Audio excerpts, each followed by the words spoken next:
The Simpsons, Season 36, Episode 9, Tao, Homer, and his sisters. And this episode, it's pretty much asking the question of, like, look, for 36 years in our movie, we all know that Homer doesn't get along with Patty and Selma, and Patty and Selma does not get along with Homer. These three characters can't stand each other. But it comes down to the question, can they? Can they just put everything down, start from square one, put everything by its side? Can they do that? And that's what this episode is exploring. And it's also a little bit of like, well, what if it's none of the problem? Maybe what if the issue was actually Marge all along? Because you have these two storylines going on with, yes, the question of Homer and Patty Selma becoming mates and then getting along, and their insults are now becoming more zings and more jokes than for insults. And then you got this other storyline dealing with Krusty. How actually you have like a C plot line that kind of leads into the A plot line, but you got Krusty realizing that there's a recap podcast without him. And he slowly realizes that he doesn't get along with his crew members. He doesn't get along. He's very old school. He's like, the talent is the talent and the crew are the crew. There's like a line. There's a sort of echelon out there. And he bumps into his auntie. And his auntie whips him a new one. And it's on there. It's on the podcast. And the executives like give this girl her own show where she just blames people that you're the problem, and that. But meanwhile, you have Krusty trying to get along with his crew, and that one might be the least interesting story because you're like it doesn't really connect to the main plot really, and then it's just like okay, we just need to fill some time, just.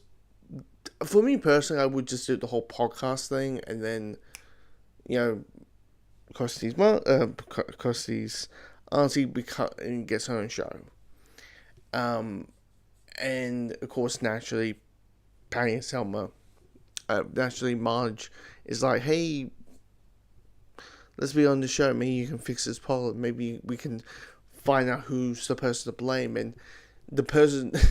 Who gets blamed is Marge, how that she is the center of it, that she tries not to make it work.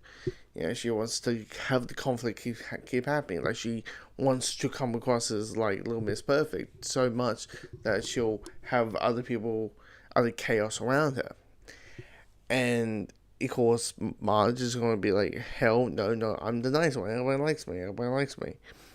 And what you see is a sense of a different side of Marge, because let's be honest, Marge, probably out of the main five, is probably the least interesting character, because at the end of the day, she's just a stay-at-home housewife who just enjoys her kids and her house and marriage, and it's like, there's not really a lot of episodes that makes you go, oh yeah, Marge, that interesting of a character. But so seeing a different side of her is quite interesting, and a different side of her, of a sense, like it's weird. It's the whole thing of that possibility where I am to blame. Am I to blame? It's her quite questioning herself. Am I the person to blame? Is this person right? Am I the conflict? Because right now these three are getting along quite well. And I mean, I will say this: like, of course.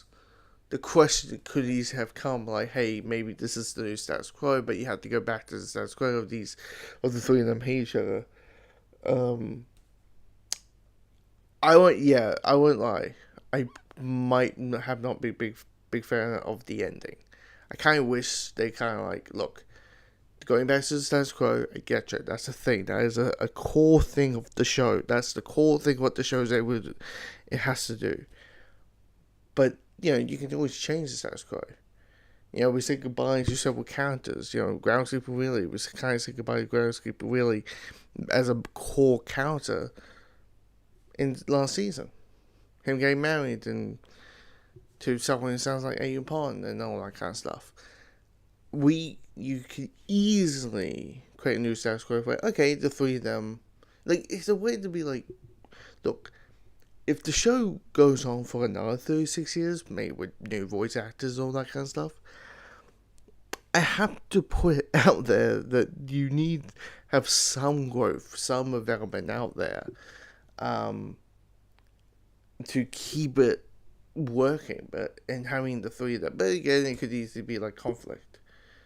There's no conflict left. So there's probably a Davey Do situation going on. But yeah, the status quo, and also you could be like Marge is like so happy. You can kind of see where Lisa's like, I'll say little Miss Perfect, but the idea of her always not understanding when she's in trouble, why Lisa's to blame, why she doesn't understand it, why we understand where that comes from. But anyway, if you've seen the episode, let me know your thoughts